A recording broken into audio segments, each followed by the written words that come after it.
If you're a business owner, there's going to come a point where you need a stronger tech stack to have a clear picture of everything all in one place. From startup to enterprise, NetSuite is your one-stop solution. Visit netsuite.com/SPI to download their KPI checklist for free and support this podcast too. If you do find yourself buried in manual work or struggling to have a clear picture of your business, you should know 3 numbers: 37,000, 25, and 1. 37,000, that's the number of businesses which have been upgraded to NetSuite by Oracle. 25, NetSuite turns 25 years old this year. That's 25 years of helping businesses do more with less, close their books in days, not weeks, and drive down costs. And the number 1, because your business is one of a kind. So you can get a customized solution for all of your KPIs and one efficient system with one source of truth. Manage risk, get reliable forecasts, and improve margins. Everything you need to grow, all in one place. Right now, download NetSuite's popular KPI checklist designed to give you consistently excellent performance absolutely free at netsuite.com/SPI. That's netsuite.com/SPI to get your own KPI checklist. netsuite.com/SPI. There was once a time when building a website was a massive undertaking and a huge pain, something that you would need to clear your entire schedule for. Well, guess what? Those days are over, and now you can build a professional, sparkling website in just seconds, thanks to Hostinger. In fact, I recently did this, and I shared the process on my YouTube channel, and it was absolutely mind-blowing, especially considering it took like days on end previously when I first started building websites. This tool is amazing, and I was using AI to do it. So Hostinger is a top, highly rated global web hosting and website creation brand, right? And all you have to do to build a website is answer 3 questions. Here it is. Enter your brand name, you select the website type, you describe your business, and then you can customize it further with a drag and drop editor. It's literally that simple. I just went through this process. I promise you, it is the easiest way to build a website. And it also offers some AI-driven SEO-friendly copy, an AI logo maker. Plus, they make all this super affordable. It's less than $3 a month, including a free domain name. So create a live website now at hostinger.com/SPI. And listeners of this podcast can enter SPI for 10% off your order and a free domain name. hostinger.com/SPI and use the code SPI for 10% off and a free domain name. It's incredible. Now back to the show.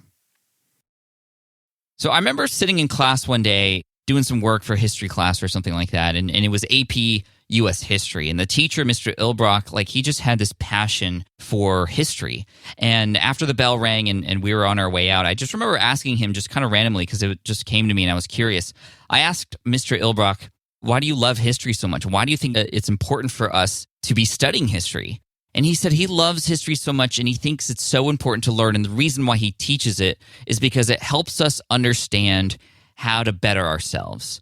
And I remember because I was quick on the way out, but that answer has stuck with me for years. And it's why things like my income reports and going back into time and listening to my old podcasts or reading my old blog posts and thinking about how far I've come so that I can become better as I move forward into the future, it's just so important. And so today in this episode, I'm actually going to be going back into the past related to something that's coming up in the near future. Many of you know, especially if you've been listening to the podcast lately, that my new book, Superfans, is coming out next week on August 13th. Superfans will be shared with the world, and I'm so excited and I'm so nervous and I'm just so thankful for everybody who's helped support it already. And if you do want to support it still, you can obviously share it with people, but better yet, you can actually get the audiobook for free if you pre-order the book on Amazon and submit your receipt at yoursuperfans.com before the launch date. But to help me and my team and just wrap my head around, well, how can we have the best launch possible? What can we do differently this time? Well, obviously we have to go into the past. And luckily, I have a foundational launch of another book in the business-related niche that was called Will It Fly? And it still continues to make sales today. I consider it a major success. But a lot of people have been asking me, well, how much of a success was it? How much money did it actually make? How many emails did you actually collect from that? And so I went into the past, into the archive, into Amazon KDP, into CreateSpace, into the earning reports, into Audible and ACX, which is the website where you go submit your Audible books and get the sales reports, looking at just my history with Will It Fly over the last 3 years and 4 months. I've taken all that data and I want to share it with you all today, as I've learned about this very recently. I hadn't gone back and actually kept track in such a detailed manner. So I want to share all this with you. I have all the numbers right in front of me. But first, before I get to that and some of the biggest lessons learned and how I'm going to take that experience and hopefully make Superfans even better, let's get to the intro. Here we go. Welcome to the Smart Passive Income Podcast, where it's all about working hard now so you can sit back and reap the benefits later. And now your host. If he only had $40,000 to buy a house, he'd buy a DeLorean. Pat Flynn.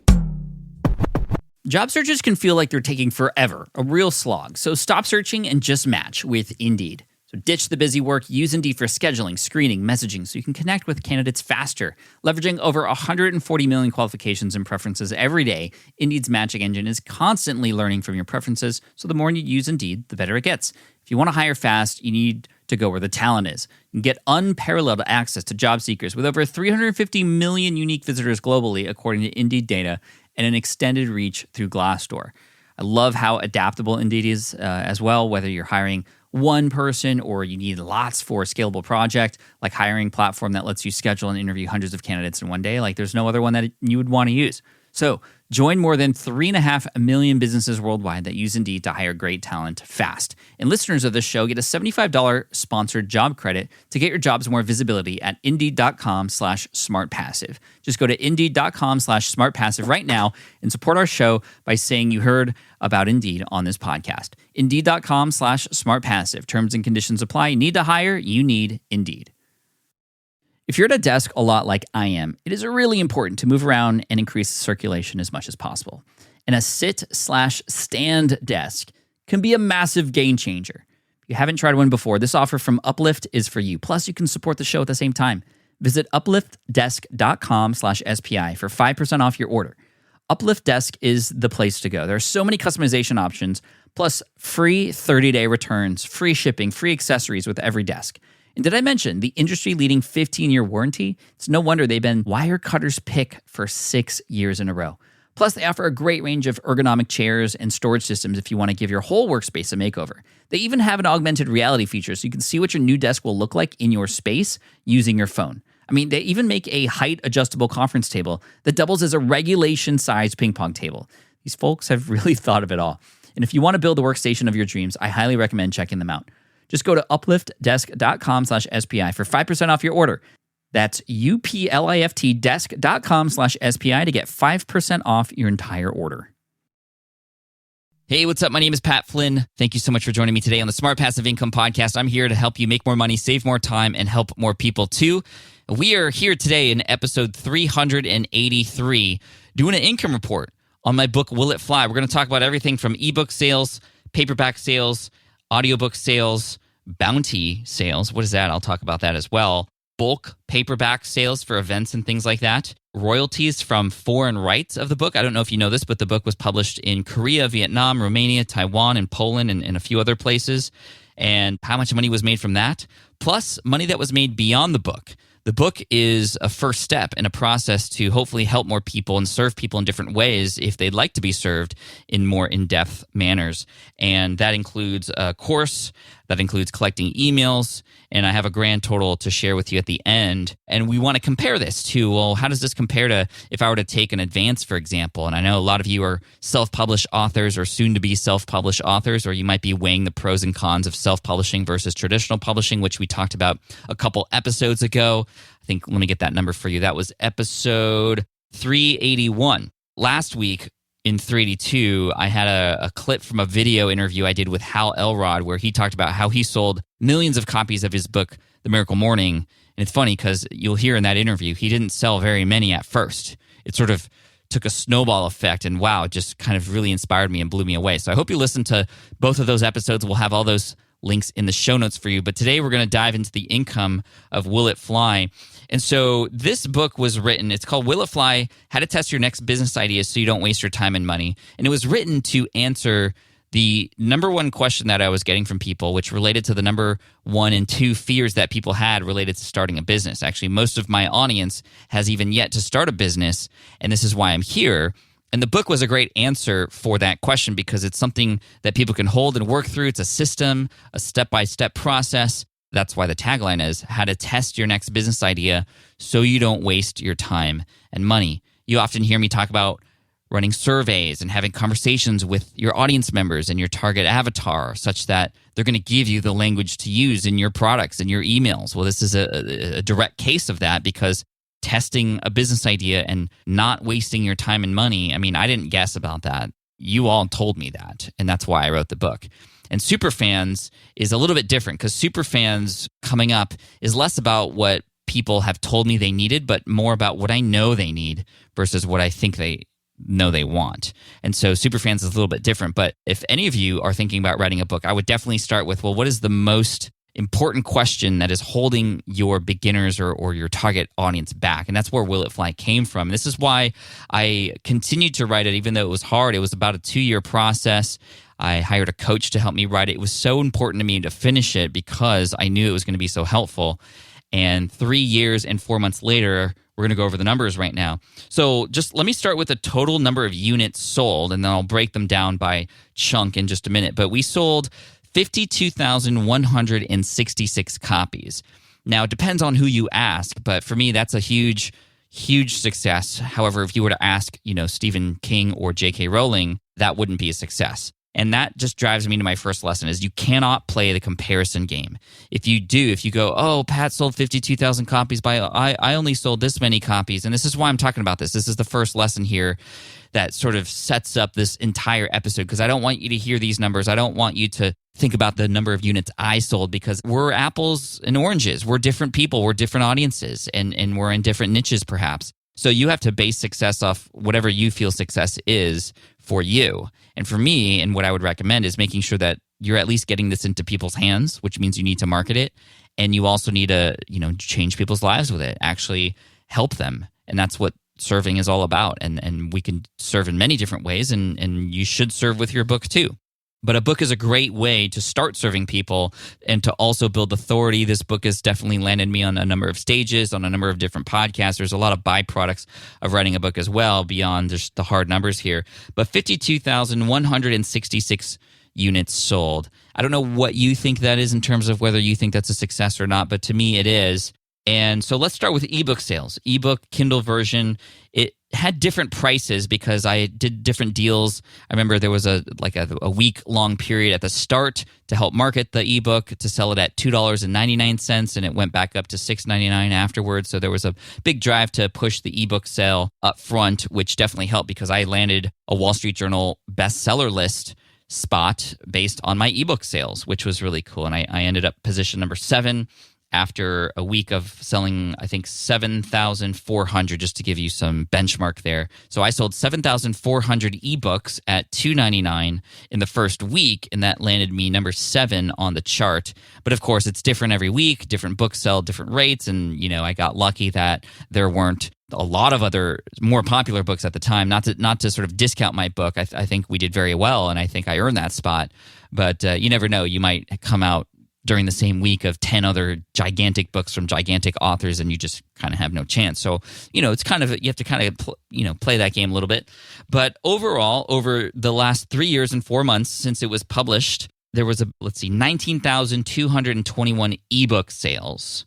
And so the overall income coming from that, based on those different price points from $2.99 to $6.99, I don't think I ever went above that. Superfans will definitely be more expensive eventually, although it'll likely have a discount up front like before, which really helped drive sales in that first week. But anyway, $32,893.93. That's the total number of dollars from ebook sales, and about 20,000 units sold over 3 years.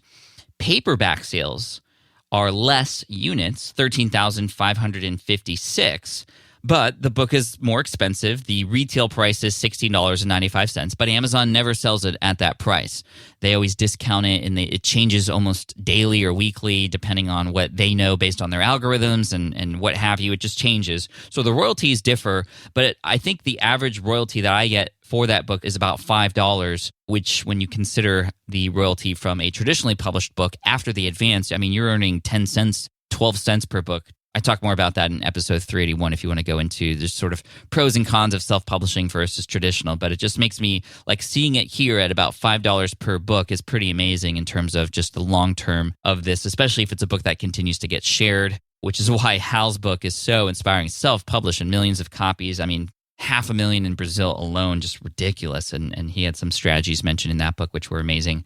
So 13,556 units, and that grossed $62,495.48 over the last 3.5 years. So less units sold, more income, 62,000. So total, that's about 95,000 for those combined. Then there's the other part of ebook sales, which is Kindle Unlimited royalties. So if you opt into Kindle Unlimited, what that means is people can borrow your book and borrow it for free. And I think there's some other parts of Kindle Unlimited that you get access to, but they pay royalties based on a pool of money that is sort of put in for people who are enrolled in Kindle Unlimited, and then it gets split between all the authors depending on how many pages are read, I believe.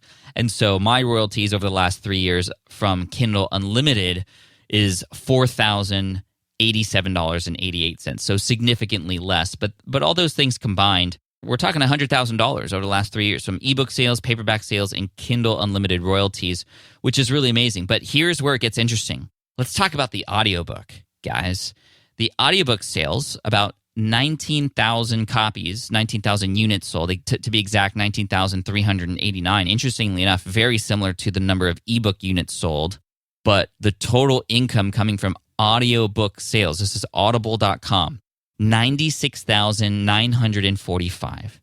So that, and then there's a second part to the audiobook, which is really interesting. So if you have your book on Audible, which if you want to get your book on Audible, go to acx.com. I'll also put a link in the show notes for a video that I did where I showed you behind the scenes of what it was like to go into a professional recording studio to record that audiobook and what it's like. There's some special formatting that needs to be done if you're recording a book, but you can do it yourself. And although I have the equipment to do it myself, I wanted to be in a professional spot because I would just hone in on that day, and that day would be my or actually 2 days to record Superfans. Like I'm just in Superfans audiobook mode, no distractions, and there's an audio engineer that's there by my side or in the other room to catch my mistakes, and there are a lot of them. So I'll link to that video because it's really interesting. You get to see what it's like in the studio. I get to goof around a little bit, and you get to see what it's like behind the scenes. But when you have your audiobook for sale, so first of all, if you have a book and you don't have an audiobook, you got to get moving on this, and here's why. Because in addition to the audiobook sales, which you're going to make more profit, you're making about the same amount of profit as you are with your print book if you do create space or print on demand and not traditionally published. There's something called bounty. You get a reward, not for hunting people, but for getting people to become new Audible members. And if your book is the first one they use with that first credit, and by the way, that first credit is free. So there's some awesome promotion. I probably could have gone harder with this because the pitch is like this. Hey, my new book just came out. If you want to go listen to it, get your subscription of Audible. You get your first month free, and you can download my book first. Because what happens is if you then subscribe to Audible and you get my book first with that free credit, I get $50. $50 per person that you bring to Audible, and you have your book on there. And so I was able to send 490 people into Audible to download my book first, to then become Audible members, which generated $24,500. So that's $50 each. So the Audible Bounty program is definitely something worth getting into. It's sort of a no-brainer, especially because especially if you're a podcaster, oh my gosh, like your listeners love to listen, right? So if you have an audiobook, perfect, which is why I think if you don't have the audiobook already reserved for Superfans, which you can only get by pre-ordering Superfans now with getting your pre-order in and submitting your receipt at yoursuperfans.com. I mean, please do that. Like, it's a huge value because you're going to get the audiobook for free when it comes out. Anyway, $24,500 plus $96,945. So total audiobook sales, $121,455. If you include the bounty and the audiobook units, wow. More money than the ebook and the paperback and the Kindle Unlimited royalties combined. Pretty amazing. Now, let's also talk about bulk paperback sales. When you have a book, oftentimes you might be able to sell bulk copies of your book to people who have events that you might be speaking at, or maybe you're going to be doing a little meetup and you have somebody who wants to sponsor it and they'll buy bulk copies. Perhaps you might be working with a company who just loves what you do and they're almost considered a partner. They might buy copies for their employees or even some of their customers, which has happened before, which is really cool. All in all, not too much money considering all the other numbers that we already talked about, but $3,500, for several hundred copies that were sent to people and conferences and whatnot, which is not bad. Those aren't registered through Amazon and CreateSpace. the print-on-demand service, which CreateSpace, by the way, is now no longer. It was actually purchased and is now combined with Amazon. So if you get your book on Amazon KDP, Kindle Direct Publishing, you have the option of also for free getting your book for print, which is really, really cool. And they make it pretty easy, which is amazing. So total book earnings from this is a self-published book, $224,432.29. Total units sold, 52,166, not including the bulk paperback sales. So that means total earnings per unit, about $4.30. So it's lower than $5 per because of the Kindle stuff, and there were more units sold in the Kindle space, but definitely got it in front of more people. $224,000 3 years later. So I'm very happy with that. I mean, if you had offered me a $200,000 advance up front for this book, I probably would have taken it because it was 3 years ago and I didn't really understand the power of self-publishing, the power of building an audience, the power of having a book that spreads itself because of just how useful it can be. And I'm not just saying that to toot my own horn. This is what people have said. Some entrepreneurs who have coaching programs have made it mandatory reading for themselves, which is really amazing. So it doesn't quite have the effect of Hal Elrod's Miracle Morning. And if you didn't listen to that episode, the big learning item from that episode with Hal Elrod and how the Miracle Morning has just gained so much steam, it's just because of the quick behavioral change that book can offer, and the fact that like you can tomorrow wake up earlier, practice your savers, which is taught in the Miracle Morning, feel instantly better, and then share it with your friends, and they get to try it the day after, and the book can just spread like wildfire from there. It's really amazing. With Will It Fly, it takes a lot longer for the process to work. And for that reason, it doesn't pick up steam quite as fast, but it's still getting out there, which is amazing. But wow, to have the self-published book, which still continues to sell, earn $224,432.29. I'm extremely happy with that. And thank you so much for everybody who picked up that book. I'm so incredibly grateful. And you are the reason why it's a success. And you'll notice something in the dedication of superfans when you pick it up as well. That's for you, by the way. So anyway, is that the end of the income report for Will It Fly? Well, no. There's a few other things. Let's continue to talk about the book, and then we're going to talk, like I said earlier, about the stuff beyond the book, because the book is just the first step often. This is something I talked about in episode 380. We talked about it in episode 379. It's been kind of like book month here. Obviously, I'm setting up superfans, but hopefully the information shared in the past month has been really helpful for you and giving you insight, and some of these behind the scenes are really interesting as well. So I found an agent, and now it was actually Hal Elrod who gave me a great contact at a publisher who was able to support me by keeping the book self-published in the US, but selling the book and selling the rights to foreign countries. So the book is currently published in 6 different countries right now, Will It Fly? And it's really an amazing and interesting thing to have your book be published in another country because, number one, how do I know if they're translating it properly? Like it could say, it could be a completely different book or story. It could say mean things about me, and I wouldn't even know. I wouldn't know how to tell if it were real or not. But I trust my agent and I trust the publisher that we signed with. But in these different countries, depending on the advance and what they think it'll do and the market that's out there, every market's different. For example, Korea has a really big business market. So I was able to collect a bigger advance there. And it works much like a traditional book deal where I get an advance and then I don't see any more money coming in until after that advance is sort of made back by the publisher. And then I get a small royalty, 6 cents per book sale after that or something like that. It's different for every country, but it works in the exact same way. So here are the royalties from these foreign countries, just to give you some perspective. Korea, $10,000. Wow. And that's definitely the biggest one. But it was so cool that was the first one, actually. And so I thought all the other ones were going to be at that level, and they definitely were not. Vietnam, 1,200. Romania, 1,000. Taiwan, 5,600. And Poland, 1,800.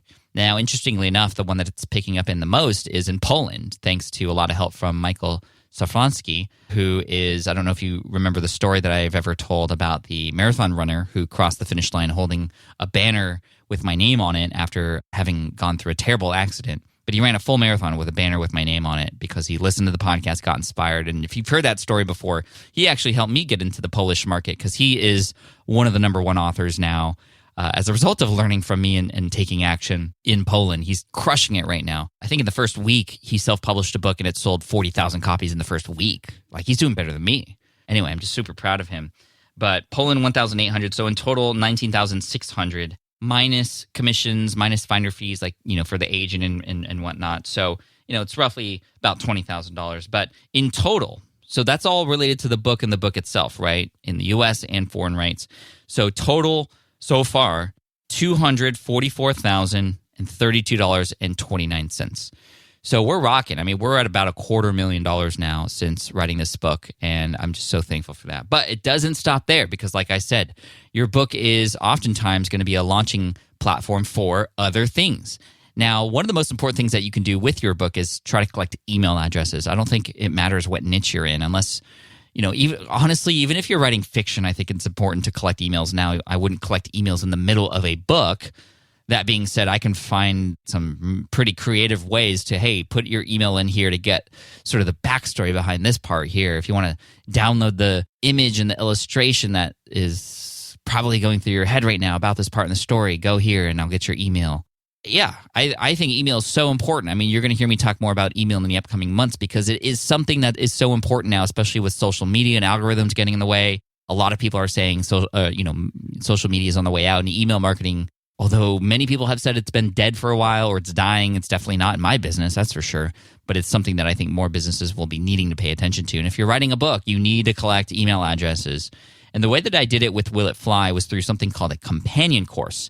So this companion course, which lives on Teachable, by the way, it only took a day and a half to create, putting the assets up on there, and Teachable made it easy. By the way, I'm an affiliate for Teachable. I'm also an advisor for the company. I love it, and the reason is because they've helped me out so much. My first experience with Teachable was this exact thing, this companion course, and they just made it so easy. Anyway, the companion course is lessons in this online digital course. Like, you have to log in and get your login, and you see the course lessons. One lesson per chapter. It's just laid out just like the book. Within each chapter, there's videos, if they're relevant, for things that maybe were a little bit more difficult to explain in the book. Some are just links to YouTube videos that relate to things that I mentioned. All the links mentioned in the book are in their respective chapters in there. Worksheets, high-res digital images of the things that are black and white images in the book, and those kinds of things. Didn't take very long, but it's just a value add. And a lot of people have said that it's really helped them because it kind of forces them to hold them accountable going through the book, which is really amazing.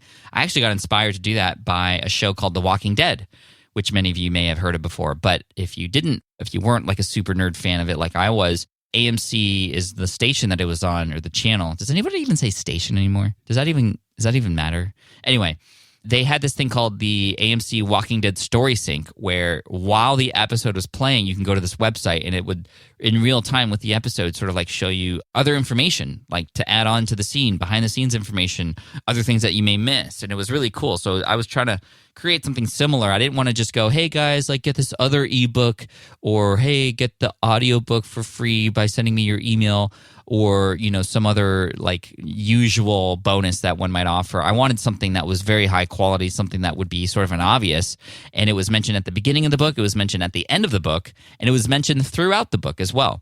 And I just pulled up the numbers here, and these are beyond what I thought they were in terms of how many emails I collected. So remember, 52,166 units sold.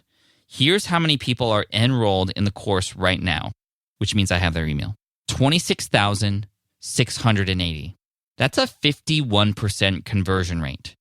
I knew it was going to work, and I knew it was going to work better than what other people are doing, but I had no idea it was going to break 50%. I mean, 33% is what I was saying it was the whole time because I knew it was high, but I wasn't really keeping track of the numbers so much because they're all in different places.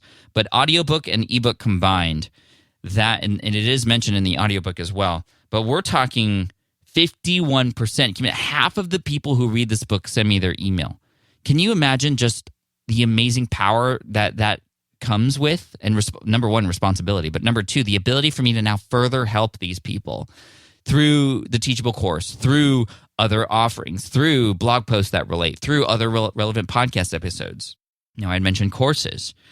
I have a course called Smart from Scratch. It was the first online course I ever created, and it was created largely in part due to a number of requests from the people in the companion course. They said, Pat, this book is great. It's helped me get started. I got the companion course, but I want more. I want to go more in depth. I want a specific case study that I could follow, which I give in the course through my own experience.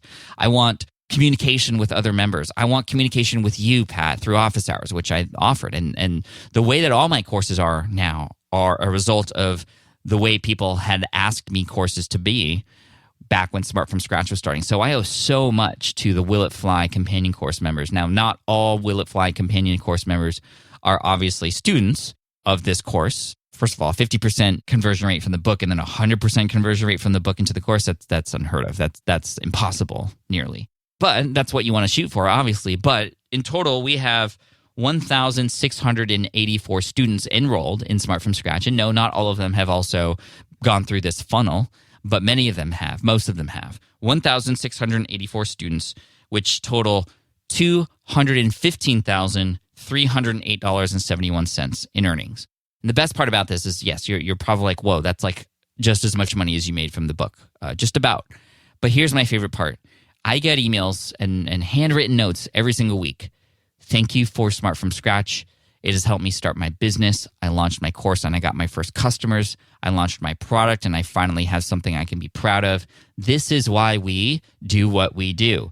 This is why you write books, but this is also why you do things beyond writing books. This is why you need courses. And if somebody had just told me that earlier, because my course came out in 2017, I've been doing this for 11 years now, without an online course for 9 years, only having done online courses for the last 2 years. And online courses are huge for me in my business right now, and I totally recommend it to everybody if possible. But $215,308.71 in earnings. That makes the grand total from book earnings, that includes ebook to paperback, to the royalties from Kindle Unlimited, audiobook sales, bounty units, the royalties from foreign rights, and remember the emails that were collected, and then in turn turning those people into customers of Smart from Scratch for those who wanted to go deeper. And I'm not aggressive with it. I don't go like, hey guys, you got the course and you have to join this course you join the companion course for free. Now you got to pay for this other course every single week. No, I would say once a quarter at most. I'm mentioning it, and I could probably do a better way of automating it, but I don't want to be on the aggressive side. I want to I'd rather go on the side of people asking me, okay, well, what else can I get? And that's what's happening, and that's working. But I also know that there are people who could use the help who don't hear about it. So I could probably go a little bit more frequent with the promotion of, Smart from Scratch to the people who have read Will It Fly. But anyway, this is our grand total. 3 years and 4 months later, books and courses combined, $459,341.00. So about $500,000. Wow. Just thank you, number one, for all the support, especially the course students who have wanted to go deeper, and for all of your feedback and advice, especially the beta, the beta students. I cannot thank you enough for putting your trust in me. And not only that, being very upfront with me about what needed to be improved, what was missing, because you helped frame not just the course Smart from Scratch and making that the best it can be, but making all other subsequent courses, from Power Up Podcasting to 123 Affiliate Marketing to Amped Up Podcasting, even better. We have another course coming out later this year that has been the number one request coming up later. I'm just going to tell you it's about email, so just keep that in mind. But more on that soon. And I'm just very thankful for you. So hopefully this gives you a lot of insight and background on Will It Fly. And also another thing, I was very thankful that I looked back into my archive, and in March 2014, this was about a month after Will It Fly published. It was a very detailed sort of here's what worked and here's what didn't. And I'm looking through this. I'll link to it as well. It's for those on my team. It's called Will It Fly from Start to Finish. There's a part 1 and a part 2. But the overall lessons that were at the end here, I think I'm going to share them with you now. This also reveals some numbers as well from some of the stuff that was happening in the first week, or the first month. But here are the lessons learned from Will It Fly, and I'm going to comment on how these have been responded to now with Superfans coming out next week. So number 1, it says, again, this is about Will It Fly, and it was a month after that, published in 2016. Lesson number 1, I would give myself and my team more time. After setting a hard launch date of February 1, we were off to the races. It became our stake in the ground as we continued to make decisions and add new items into the mix. And as a result, some things were rushed or never happened at all. For example, all the stuff with the Kindle launch wouldn't have happened if we had given ourselves adequate time to get that uploaded. A little bit of background on that. We didn't have the Kindle book up and running and live on launch date. We had the paperback. The Kindle version wasn't available. It actually was a couple days later that it was fully available and actually on the same page, because it actually did go live the next day, but it was on a separate page. So I had to send people to two different places if they wanted to get the paperback and the ebook respectively. Anyway, there was a lot of mess, and it was because we didn't give ourselves enough time. But that's often what happens the first time you do something. You just don't know. But this time, you've heard me talk about Superfans and getting the pre-order for the last 2.5 months. We were up on Amazon with the pre-order months in advance now. So you can be sure we did not let ourselves fall into the same trap. We definitely gave ourselves more time, and that's one way that we responded. Number 2, I would have hired a coach sooner. I hired a coach to help hold me accountable and really guide me through the process of getting my manuscript complete, but I ran into a few roadblocks. Looking back, there was a good 3 or 4 month period during the past year that I feel I wasted because I wasn't in the right mindset at the start to write the book. A lot of it was not believing in myself. I heard from so many readers that this kind of doubt is a big struggle for them, and I want you to know that sometimes I struggle with it too. After Azul helped me over those hurdles and I started to gain momentum, the writing flowed. I didn't need to hire a coach this time because I knew exactly what the problems were before. And actually, I combined my writing style that helped me, which was chunking the giant book into smaller chunks, or taking the book and chunking it up into smaller, more achievable goals like individual chapters and treating them like individual blog posts. I just did that right from the start this time. And I used NaNoWriMo to help me, National Novel Writers Month in November, which is a big worldwide challenge to have, for all authors to write a novel in a month. I didn't finish in a month, but I wrote like 40,000 words in November and, an additional 10, 12,000 words in December. And I finished on my birthday, I think, December 6th, which was amazing. So I finished the whole thing in a month and a half, but the outline had definitely been worked on for quite a while. It helped that I had a coach before. So if you haven't written a book yet, I would definitely hire somebody or look to people who have done it before, who have shared their methods. Number 3, I would get the manuscript into the hands of select people earlier. I didn't have a full manuscript available until January 1 to give to the launch team and those who were potentially going to promote the book. Again, this is all related to the time frame. So very similar. We just didn't give ourselves enough time. This time, having the manuscript ahead of time, we collected so many blurbs and gave it to so many people months ahead of time. We definitely succeeded this time around with that. Number 4, I would create a share page. One thing that was lacking in this campaign was a share page, a page full of assets like images, pull quotes, tweets, and email copy that anyone could use to help promote on their own platforms. We did have a share page for the launch team, but it was very basic. If I had a chance, and again, more time, I would have had more robust page available for those who wanted to help promote the book. We're creating something similar. I think we're almost done with it. I don't know, because we are getting the book printed right now. And then when we print the book, we actually have like a flyer. So in addition to the shared page, we have an actual paper flyer that is going to be put into the book and sent to influencers and some of my friends and colleagues to give them more information on how they might be able to help out and those kinds of things. And of course, anybody can share any of the pages. And I hope that you share either this podcast episode or the Superfans book with your friends and your followers. That would be amazing. Number 5, I would collect blurbs. Again, along the same lines. Wish I had the manuscript earlier so I could have collected more honest blurbs from folks who read the book before launch, which we would then include in the final product. I was able to get some people to read the book and collect blurbs, which you can see on Amazon. This time, I think we collected like 20, 25 blurbs, and we had so many that we didn't include them in all of them in the book, but we did it. And those are the 4 lessons. I thought there were more. Oh no, that was 5. But anyway, it's kind of cool to recap and see, and it goes back to history. It's important to look back when you're doing something repetitive, like how did it go last time?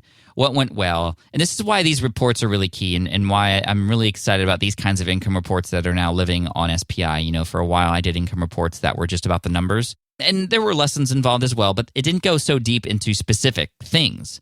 And now, lately, any income reports that are published on the site are more in depth, like this one. This is actually a podcast that's inspired by an income report that was published recently on the blog, which is really cool. And I just thought that talking about it on the podcast would be interesting too, in case you don't read the blog anymore. And just it would allow me to expand on it more and share some of these other additional items. So yeah, a lot has changed, but a lot is the same, and we're definitely improving on it. And the biggest thing is just, I'm hoping, crossing my fingers with Will It Fly having done so well, launching as a Wall Street Journal bestseller. one would think that 3 years later, with a bigger audience and more fans, that this one will go just as well, if not better. But who knows? The book may not be well received. I have no idea. The people who have read it so far are my friends, so they're all saying nice things, and I hope that the fans will love it too. But even people who don't even know who I am, I hope they get their hands on it and love it as well. I think you're going to enjoy the stories in the book. I think you're going to enjoy the pace of it. It's actually a quick read. And it's a quick read because you got a lot of things to do. But these are things that are going to help you grow your business, future-proof your business, have a lot of fun doing it too in a way that's not going to, take away from that experience that you're offering your people. It's actually going to add to it. And so I'm looking forward to getting it in your hands. I hope you enjoyed this behind the scenes. Let me know what you think on Twitter or Instagram at Pat Flynn. If you want to do me a quick favor, like if you're on, not driving right now, if you want to take a picture of your surroundings and where you finished this episode, I just always get curious about where you listen. Are you at the gym? Are you on a walk? If you have a puppy, make sure their face is in it. If you're on a nice walk with a beautiful scenery in front of you, take a picture of that. I'm there with you. As you can hear, I am there with you. I just can't see where you're at right now. So take a picture, tag me on Twitter or Instagram at Pat Flynn if you want to send it through a direct message. Cool. If you want to send it publicly, cool. I just want to thank you for that. And if you pick up Superfans, pre-order it. Make sure you submit your receipt, whether you get it on Amazon, Barnes & Noble, or Target. Submit your receipt at yoursuperfans.com, and you'll get that audiobook during launch week when it comes out. And I'm just, again, so thankful for you. This has been a lot of fun talking about books leading up to the launch next week, and I'm just so thankful for the amazing Team Flynn members. That is you. You are Team Flynn. You are why this team succeeds. I'm just the team captain, but you get chances to score, and I pass you the ball every once in a while, and this is what it's about. We're in this together. Let's get a bestseller.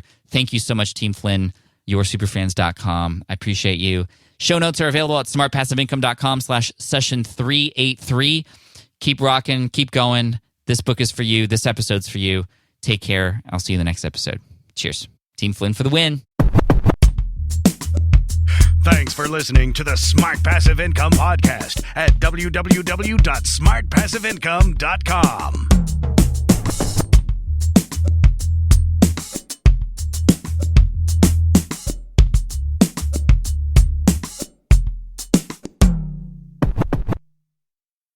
Hey, I hope you enjoyed today's episode. And if you're looking for a new podcast to add to your rotation, I highly recommend Problem Solvers, hosted by Jason Pfeiffer, who's been on the show a few times, actually. As you probably heard in the credits, both our shows are on the Entrepreneur Podcast Network. On Problem Solvers, Entrepreneur's editor-in-chief tells the stories of real founders that solved real problems in their businesses, helping listeners get through any obstacles in their own ventures. And each episode is really distinct and easy to follow, and they're bite-sized too, usually around 15 to 20 minutes. And Jason pulls each story out himself so you can avoid the same crippling problems.